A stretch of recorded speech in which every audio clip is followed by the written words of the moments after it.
जो कुदरत देने जा रही है।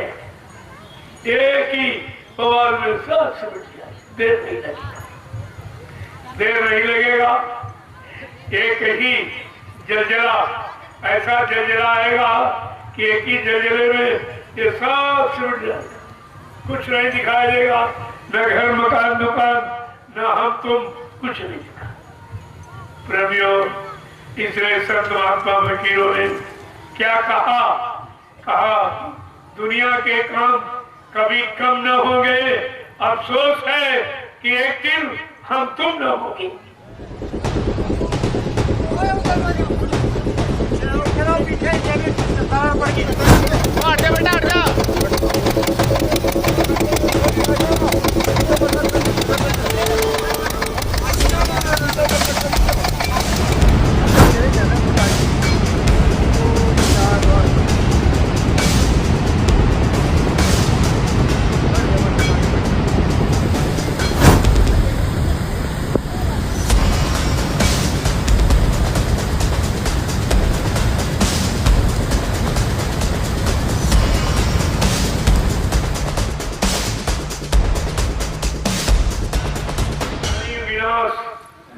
और वो भी कलयुग में जल प्रलय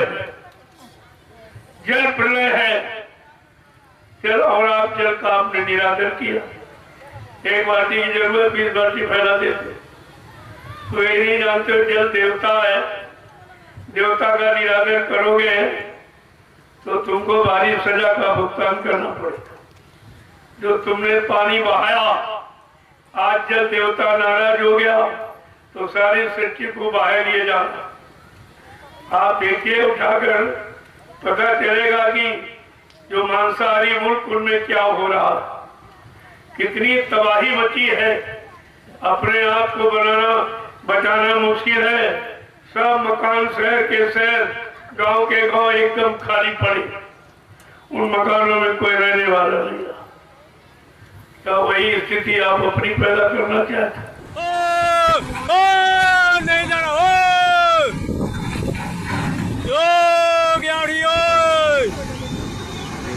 ग्याड़ी हो गया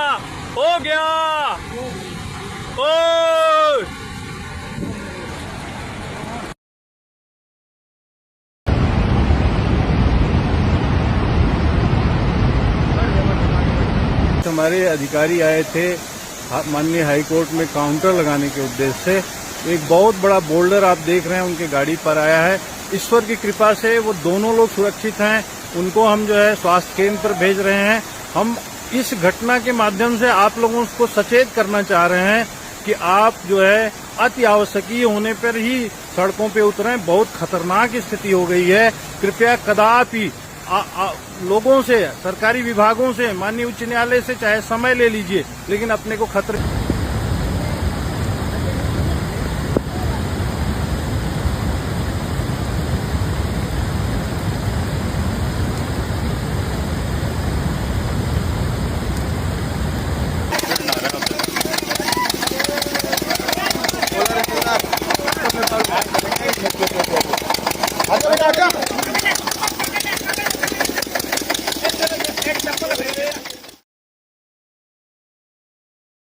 आगे का समय बहुत खराब है, इतना खराब कि जिसका वर्णन नहीं किया जा सकता।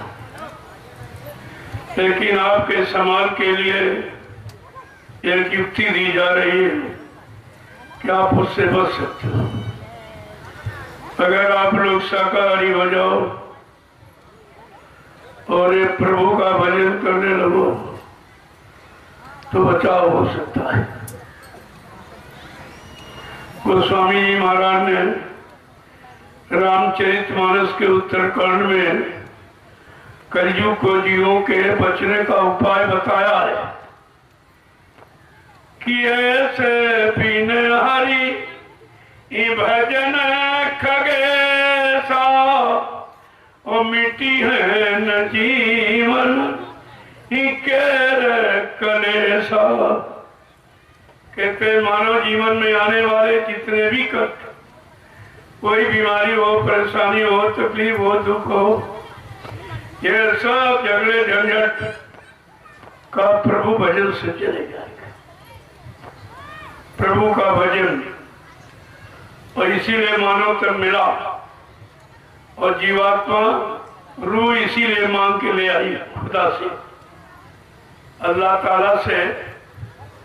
उसने फरियाद की, आरजू मिन्नत की, एक बार हमको जिस्मानी मस्जिद में जाने का सौभाग्य दे दीजिए। तो अल्लाह ताला खुदा खुश हो गए। उन्होंने कहा जाओ, लेकिन एक बात ध्यान रखना, मैं तुम्हारी संभाल के लिए, तुम्हारी रक्षा हिफाजत के लिए, जब तुम रास्ते पर भूल जाओगे तो याद दिलाने के लिए मैं अपने नुमाइंदों को, मैं अपने फकीरों को, संतों को, महात्माओं को भेजूंगा। वो तुम्हें तुम्हारे हित की बात बताएंगे। उनकी बात सुन लेना, ले लेना, नहीं मानोगे तो कयामत आ जाएगी। हुजूर पैगंबर मोहम्मद साहब जब खुदा का खुदाई पैगाम लेकर इसी सरजमी पर आए तो इन्हीं मुसलमानों ने उनको तबाह कर दिया, परेशान कर दिया और मक्का से मदीना भगा दिया। एक भी बात उनकी नहीं सुनी मानी, जबकि सच्चे खुदा का खुदाई पैगाम लेके आए थे, लेकिन किसी ने सुना नहीं। अब तुम अल्लाह का हल्ला मचा रहे तो क्या होने वाला? क्या अल्लाह से कोई काम, कोई परेशानी, कोई तकलीफ, कोई बीमारी तुम्हारी कम हुई है? ये तो और बढ़ती जा रही है। अल्लाह से काम नहीं चलेगा। अल्लाह सच्ची हक हलाल की कमाई चाहता है। जब हक हलाल की कमाई खाओगे तो तुम्हारे अंदर रहम और ईमान कायम हो जाएगा। यही रहम ईमान मुसलमान की पहचान है। मुसलमान की कोई आड़ी दाढ़ी, कोई बाल कटवा दो, थोड़े रखो, पूरे मुड़ा दो, ये कुछ नहीं। ये तो तुम सजावट कर रहे हो शरीर की। जो खुदा ने जैसा दिया वैसा ही रखो, उसमें अपनी कोई बुद्धि मत लगाओ, नहीं तो आप परेशान हो जाओगे और बाद में सजा पाने के अधिकारी बन जाओगे। जब फकीर आए तो उन्होंने जो खुदा के भेजे कहा है, उन्होंने यहाँ पर पैगाम अपना संदेश दिया कि खुदा ने जो रूहें जिस्मानी मस्जिद में, मनुष्य रूपी मंदिर में है, इनके वास्ते खुदा ने पैगाम भेजा और वो 4 भागों में है। अभी 2 ही भाग आपको सुनाए गए, 2 बाकी।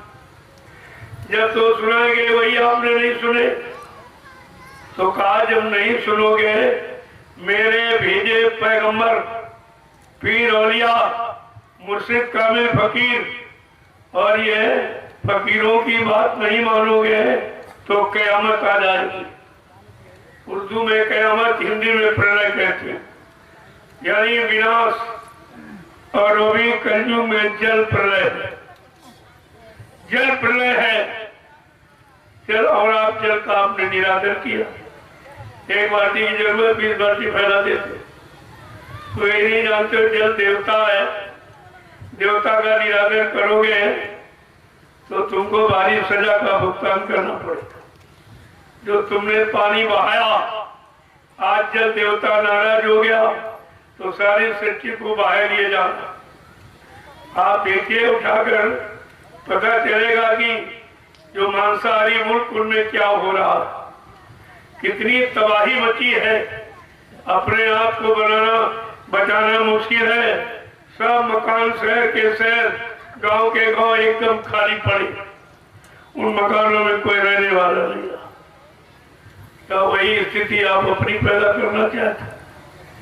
लेकिन भारत भूमि पर इस मजहबी मुल्क में फकीरों का, पीर पैगंबर औलिया, मुर्शिद कामिल फकीर, संत महापुरुषों का हमेशा आगमन रहा है। उन्होंने इस भूमि को पावन पवित्र किया, पाक साफ निर्मल किया, लेकिन आप उसे गंदा कर रहे हो। कितनी बार आपसे प्रार्थना की गई कि धरती माँ है, इसी पर हम आप पैदा हुए हो और पल रहे हो और इसी पर जीवन निकालोगे और तुम्हारी सुख सुविधा ये पूरी व्यवस्था कर रही है खाने की पीने की हर वस्तु की। तो धरती माँ पर कोई ऐसा अनैतिक कार्य मत करो। अगर ये धरती माँ नाराज हो गई और कहीं से लेकर करवट ले ली तो ये सब रसातल में चला जाएगा, तुम्हारे पास कुछ नहीं बचेगा। जो अहंकार गुमान घमंड करते हो मेरे पास मकान है, दुकान है, जमीन है, बाल बच्चे, ये तो एक झटके में साफ हो जाए। ये तो एक झटके का भी मसाला नहीं। आप किस गफलत पे बैठे हो? गुनाहों पर गुनाह, पाप पर पाप, हिंसा पर हिंसा, हत्या पर हत्या, यानी सब करते ही चले जा रहे हो। तुम्हें ये नहीं मालूम है ये धरती माँ है।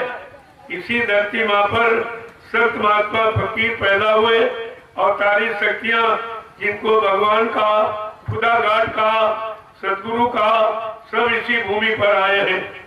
तो कम से कम भूमि की तो रक्षा सम्मान करें आप।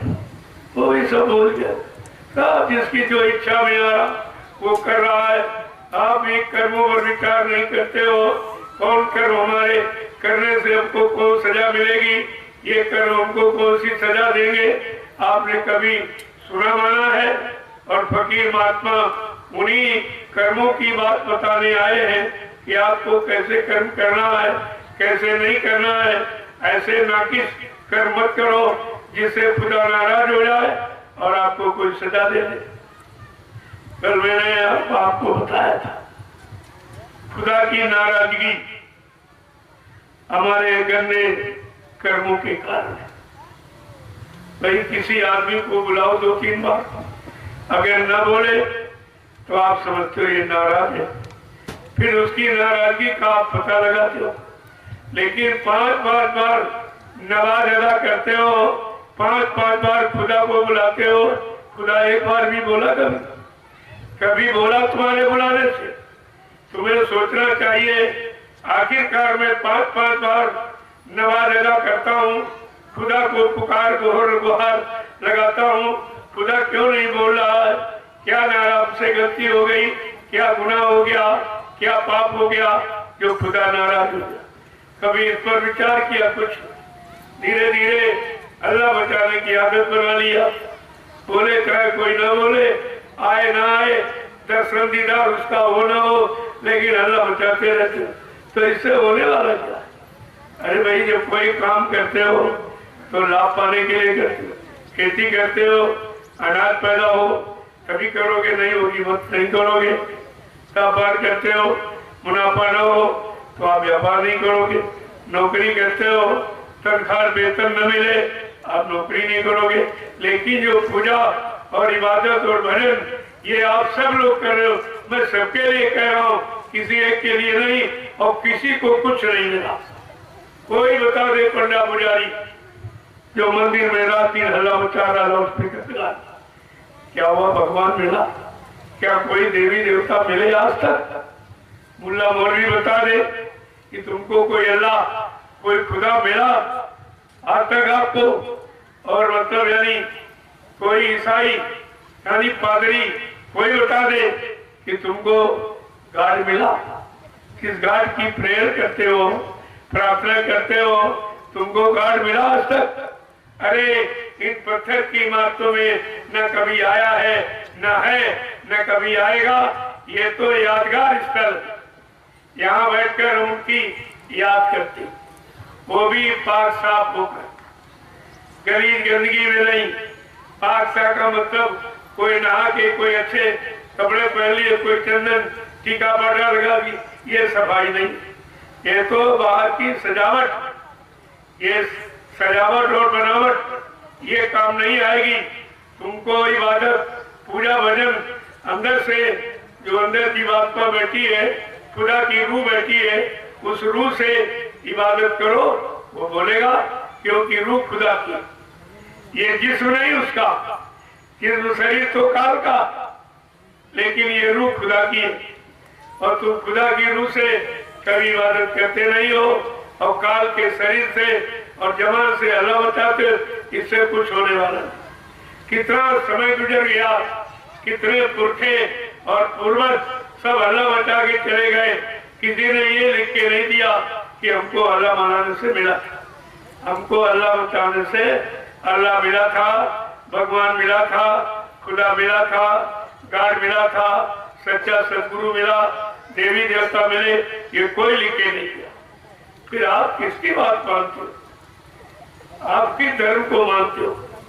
तुम्हारा कौन सा धर्म है? धर्म की परिभाषा नहीं जानते। धर्म धारित यानी जो धारण किया जाए, जो जीवन में उतारा जाए, अपने जीवन में पालन किया जाए, फिर उससे जो लाभ मिले उसको कहते हैं धर्म। कर्म किया जाता है और धर्म धारण किया जाता है, ये दोनों में अंतर। तुम किसी विद्वान से पूछो कि धर्म की परिभाषा क्या है, तो बेचारा जानता नहीं है। वो यही कहेगा पूजा करो, पाठ करो, तीर्थ करो, प्रवृत्त करो, यानी गंगा स्नान, ये आपको बताएगा। लेकिन ये नहीं जा रहा कि करो माने कर्म होता और धरो माने धर्म होता। जो धारण किया जाए वो धर्म। जब धारण करोगे, धर्म माने व्यवस्था। ये मोटी बात समझ में आई कि धर्म का अर्थ है व्यवस्था से। बुरे कर्मों से व्यवस्था बिगड़ती है, अच्छे कर्मों से व्यवस्था बढ़ती है, चाहे शरीर की हो, चाहे परिवार की हो, समाज देश की हो, जातियों कोई व्यवस्था हो। बुरे कर्मों से बिगड़ेगी, अच्छे कर्मों से बढ़ेगी। तो आपको तो जब मालूम है कि कर्म प्रधान यहाँ जाति प्रधान नहीं है, इसलिए भगवान ने यह शंका से मिटाने के लिए रामचरितमानस में उन्होंने अपना बयान दिया। क्या लिखा उन्होंने कि कर्म प्रधान ने विश्व रची राखा और जो जस करी तस फल चाखा। कहते मैंने कर्मों के आधार पर सारे विश्व की रचना की, जात के आधार पर नहीं, मजहब के आधार पर नहीं, यानी मत मतांतर फिरकों के आधार पर नहीं, मैंने कर्मों के आधार पर सारे विश्व की रचना किया। और फिर जो रचना की है, अब जैसे आप कर्म करोगे, वो कह रहा है मैं वैसे तुमको फल दूंगा। ना मैं घटा बढ़ा सकता हूँ, ना खत्म कर सकता हूँ, ना अपनी तरफ से तुम्हें कुछ दे सकता हूँ। जब मैंने विधान बना दिया, मैं अपने संविधान सिद्धांत में, विधान में कभी समझौता नहीं करता। कितना साफ शब्दों में कहा कि यह सजा जो कुदरत देने जा रही है, एक ही पवार में साथ समझ जाए, देर नहीं लगेगा, देर नहीं लगेगा। एक ही जलजला, ऐसा जलजला आएगा कि एक ही जलजले में ये सब छूट जाएगा, कुछ नहीं दिखाई देगा, न घर मकान दुकान, न हम तुम, कुछ नहीं दिखा। प्रेमियों, इसलिए संत महात्मा फकीरों ने क्या कहा दुनिया के काम कभी कम न होंगे, अफसोस है कि एक दिन हम तुम न होंगे, एक दिन हम तुम नहीं रहेंगे, दुनिया यही रह जाएगी, जमीन यही रह जाएगी, सारा कुछ यही, जमीन दुकान मकान सब यही रह जाएंगे, एक दिन हम आप यहाँ नहीं रहेंगे। फिर ये झगड़ा किस बात का? जब हमें रहना नहीं है, हमारे साथ कुछ जाना नहीं है, हमारे काम आना नहीं है, हमारी कोई मदद होनी नहीं है, तो फिर हम इसके लिए झूठा गरुड़ गुमान घमंड किए क्यों बैठे? यही हमारी अज्ञानता। इसी अज्ञानता का परिणाम समय समय पर कुदरत हमें आपको देती रहती है, लेकिन हम समझते नहीं, हम नहीं समझते। अभी जो कुदरत ने फैसला लिया, जिसको बाबा जी ने 1980 से बराबर जानकारी आपको दे रहे कि बच्चा ये अणुबम परमाणुबम ये विनाशकारी है, लेकिन इनकी सीमा है कि एक सीमित क्षेत्र को नष्ट कर सकते हैं, लेकिन अगर कहीं कुदरत नाराज हो गई और उसने कहीं अगर कीटाणु बम छोड़ दिया तो सारी सृष्टि तबाह हो जाएगी, सारा विश्व तबाह हो जाएगा। और आपके सामने हो गया। अभी आपने देखा बीमारी का नाम भी वो जानते ही, लेकिन दवा नहीं जानते। नाम बता रहे हैं और उसकी दवा नहीं जानते, तो नाम बताने से लाभ क्या? जब दवा नहीं बनी है तो हम नाम पढ़ के सुन के करें क्या? अरे नाम तो हमारे काम के लिए होता है और काम दवा करेगी, नाम थोड़ी करेगा। तो ये नाम बुला रहे कोरोना कोरोना, लेकिन ये नहीं बता रहे इसकी दवा क्या, ये सुधार क्या, इससे बचने की युक्ति क्या है। अरे उसका शाब्दिक अर्थ पहले समझो, करो ना, क्या क्या न करो। अरे मुर्दा न खाओ, पशु पक्षियों का मुर्दा मांस न खाओ, अंडे न खाओ, शराब न पियो, किसी की निंदा लुचरा बुराई क्रिटिसाइज न करो, भद्दे अश्लील शब्दों का प्रयोग मत करो, इसके लिए ये न करो, इसी का नाम कोरोना है। अगर ये नहीं करोगे तो बीमारी नहीं आएगी, अगर करोगे तो बीमारी आ जाएगी। और बाबा जी ने कितने पहले कहा था कि अगर आपने ये खाना पीना बंद न किया तो आगे ऐसा समय आ रहा कि शासन की तरफ से तुम्हारे मुंह पर पट्टी बांधी जाए। और पट्टी बंधी, ये मास्क क्या, ये मुंह पर पट्टी बंधी। अभी नहीं समझ पा रहे हो कि हाथ में पट्टी नहीं, पैर में पट्टी नहीं, आंख कान नाक पट्टी नहीं, ये मुंह पर पट्टी क्यों बांधी गई? कि हम मुंह से अभी गंदा खान पान बंद कर दें और मुंह से ये गंदा कहना बोलना बंद करते हैं, तो ये पट्टी की बात आपकी समझ में आ जाएगी। नहीं, पट्टी बंदी है और काम सब हो रहे हैं। तो मतलब क्या है इसका?